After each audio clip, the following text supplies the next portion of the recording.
Yeah, it's 20 to 9 and I'm pitched right on the top of Haystacks.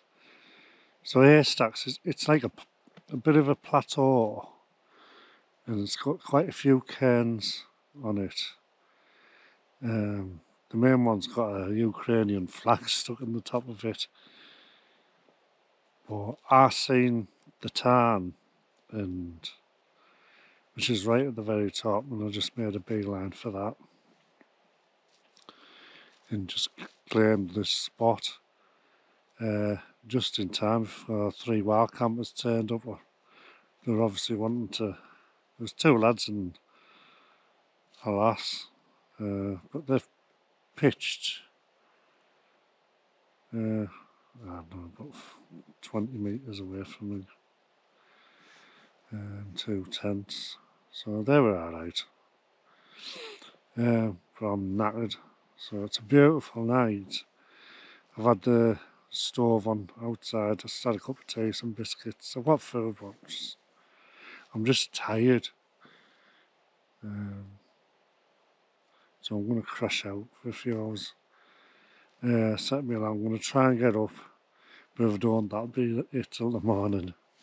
I'm absolutely knackered. All I want to do is I just want to sleep. But I'm here pitched, so this one's getting done. Beautiful location. Right, time to crash out.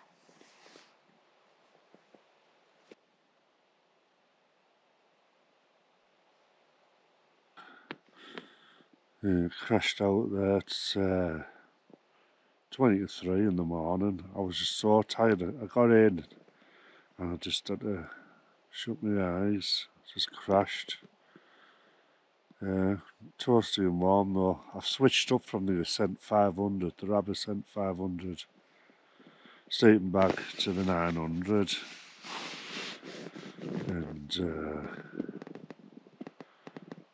And what a difference. So yeah, it's been when I went past Inanimate Tarn, the weather was just absolutely perfect. It wasn't too hot, too cold. Just the slightest of breeze. And yeah, there was 2 women swimming in Inanimate Tarn. I don't know if my camera's picked it up, but that's the type of day that it's been. It's absolutely perfect. The last time I was at Inanimate Tarn, well, I camped at Inanimate Tarn, was October 2011. And they were calling it Red October because there was a heat wave then. And the day that I pitched wasn't too bad. The next day it absolutely high down.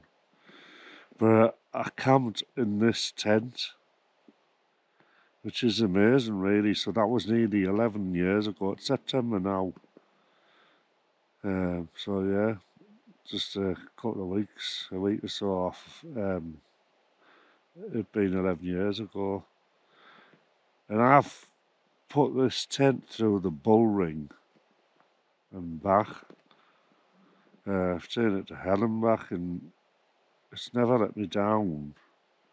And now that I've solar proofed it, it just looks like a brand new Acto. It's amazing, amazing how this tent has performed.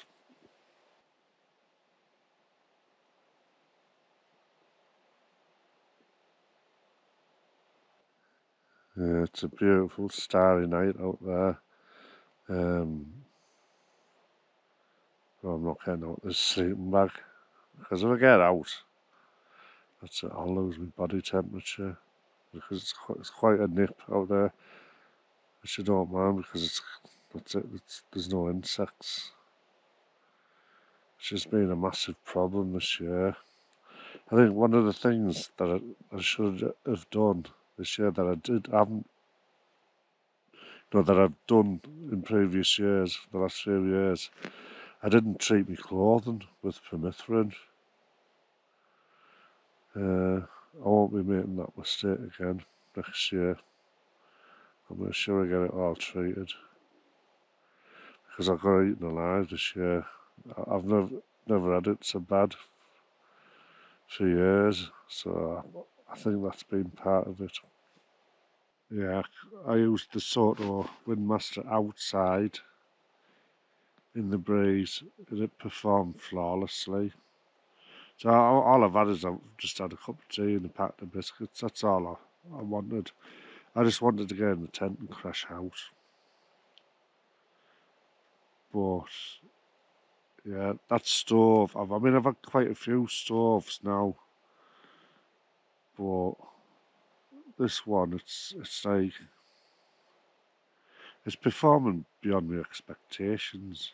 And it's something like it's going to be the best stove I've ever had for this type of wildcamp. It's absolutely perfect. I mean, if I was going to do a trail, then I would say it would be the BRS stove, because obviously you want to get all the weight down. But that's not the type of camping that I'm doing. That's not what I'm doing. I'm camping on the fells. The gear I need, it needs to be robust. So yeah, if you're doing trails, then you're not very challenging weather. It's probably like the BRS stove and the human fibre route. But that's not what I need. I need gear that's going to be robust and stand up to a good beating, basically. And that's the gear I've got.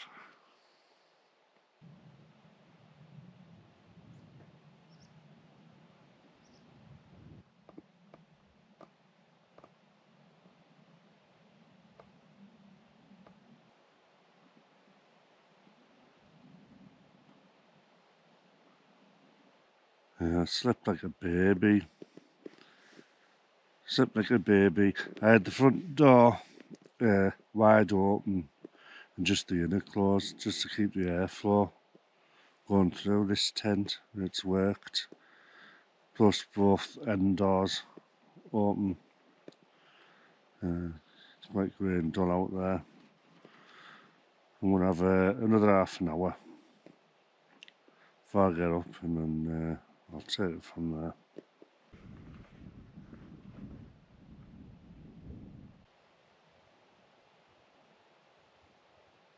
Yeah, that'll be my breakfast.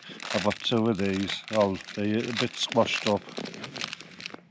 Sometimes I just don't feel like cooking. On my last wild camp, I didn't eat at all. I just had tea and biscuits, so which is in here. You know, tea bags, dehydrated milk, and stevia sweeteners. Yeah, I'm just more interested in the fell than the cooking at the moment. I think I probably will bring a steak or something out sometime in the future. I'll take the Nalo, I call it the Nalo, really big Nalo out, and I'll try the 4-flex pan supports and all that, and I will do that. But I'm enjoying me cooking on the campsites, you know. I'm doing that there because I enjoy the campsite cooking. You have to get the right campsite. But yeah, I'm after 3 setups on that side of things. The first setup, I'll just talk about the tents, but the first tent I've got, which is a 3-man tunnel in a certain colour, and it just looks amazing. Just puts a smiley face in it. Once it's up, it's not going anywhere. It's really solid, but it's a faff to put up. So I'm going to use that if I'm going to be there for 2 or 3 days. The next one I'm going to get, I'll probably get that next week. I just want a 2-man tunnel that goes up in 5 minutes, and I'm going to have that in the back of the car at all times. Because even with the Mountain Weather Information Service forecasts, you know, you come over here for the last 3 years. I've come over here, and you get over and you get out of the car and you go, "This isn't happening." You just get straight back in the car. and drive back home, but I'm not going to be doing that anymore because everything's back to normal now. If I've come over here, I'll stop at the campsite and I'll enjoy that. I'll have a wash kit and everything, and I'll either get a fire going, cook some food, or if there's a local pub or whatever, I'll go and have a meal, and I'll enjoy that side of things. The third setup, which I'll probably get next year or the year after, it'll be the year after, but I know exactly what tent I want and everything, but I want one that'll take a beating, but which has a section which you can stand up in, which goes up quickly as well. So the second one I talked about, that would be good for stepping stoning as well around the country and things like that. Or when I'm going to do a long drive, and then say there's a harbour or a coastal place I want to go to. So you get there, get set up, and then get on with it. Go and dip your toes and see, and all the rest of it. So that's the campsite, but that's where I intend to do most of my cooking. And up there, yeah, this side of things, it's about getting the different locations, as many done as I can.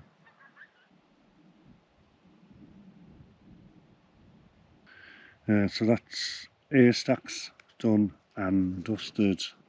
If you look on the maps, the one in 25, this is the town at the highest point. The only point that's really higher, I would say, is the main cairn. There's plenty of cairns around here, but it seems to be on the northern part. It's got a Ukrainian flag stuck in the top of it. So yeah, Haystacks done, dusted, no return. Onwards.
Yeah, it's the 25th of September 2022.